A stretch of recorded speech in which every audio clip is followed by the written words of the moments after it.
Hi everyone, it's Tracy McMillan from Forge Legal, and today I want to talk about domestic violence and what happens if there's been domestic violence in a relationship but you've still got a co-parent with that person. Maybe there's been a court order that's been made. So what do you do in those circumstances? So obviously, firstly, I always say make sure you have things in writing.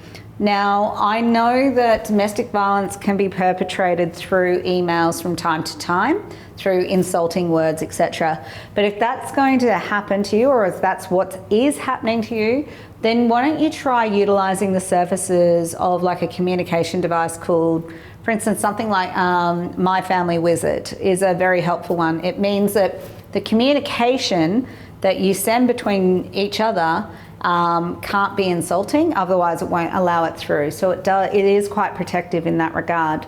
If that's not effective for you, then another thing you might want to consider is whether you need to activate a contact center for the contact.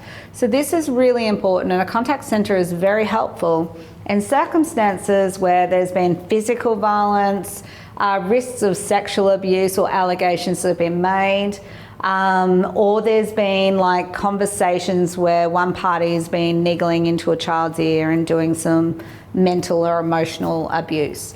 So you utilize a contact center where a person or a professional is overseeing and supervising that child, but you don't actually have to be present.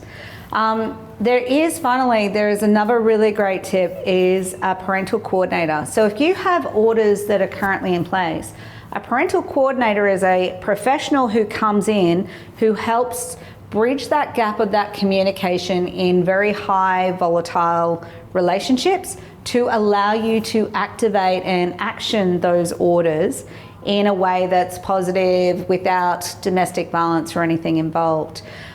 Look, there are only a handful in the country of parental coordinators.